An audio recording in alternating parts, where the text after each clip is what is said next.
We're often told to be careful what we look at, to bounce our eyes and to not take that second look.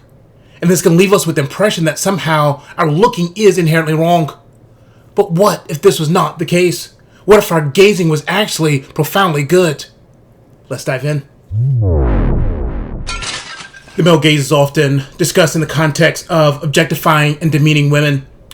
And these are important conversations and considerations to make, but often we throw the baby out with the bathwater, and we miss the deeper significance and power of the gaze.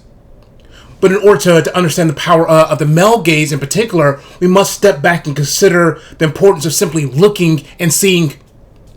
As we discussed in the video on nuts, cuts, and pics, that being seen somehow validates us in our personhood on a deep soul level. But in order to be seen, someone also has to do the seeing. It's like the saying, if a tree falls in the woods and no one is around, does it still make a sound? In many ways, it becomes irrelevant because it's only through hearing and perceiving the sound that it has meaning. And the same is true with seeing. Being able to gaze on others and the world around us is part of what gives what is seen meaning. Seeing and being seen are flip sides of the same coin, and we need both. And this has been true since creation. When God made the heavens and the earth, and us in his very image, he looked over all he had made and said, "It is very good." He didn't just make creation, he gazed upon it. And in gazing on it, he then blessed it as good. This is what every good artist does as well. To take a moment, step back, and look over the work of our hands. This is part of how we affirm, give value to, and hold what we see in our very hearts. Even my little girl loves to show me her artwork from school, her scribbles, and how she loves coloring things blue. Currently, her favorite color. And this plays out interpersonally as well. Studies have been done showing the importance of the mother's gaze for a developing infant.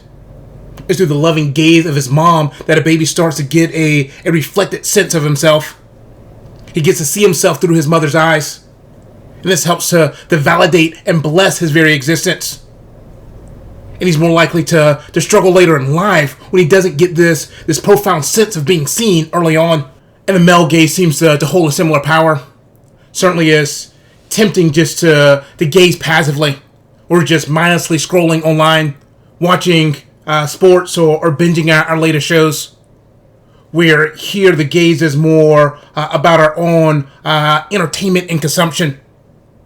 But this passive use of our gaze doesn't negate its inherent power and potential.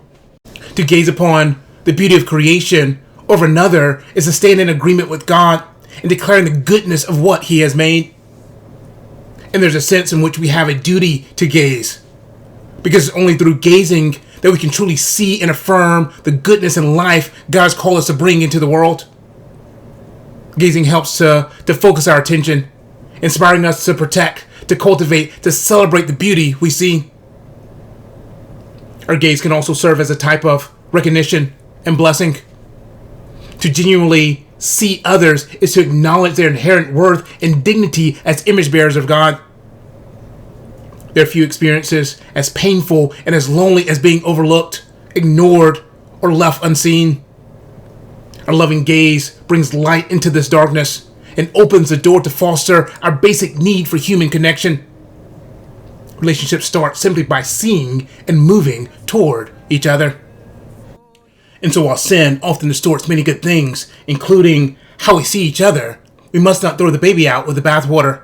We have the responsibility to offer our loving gaze, to affirm each other's goodness, and to spark genuine connections as fellow image bearers of God.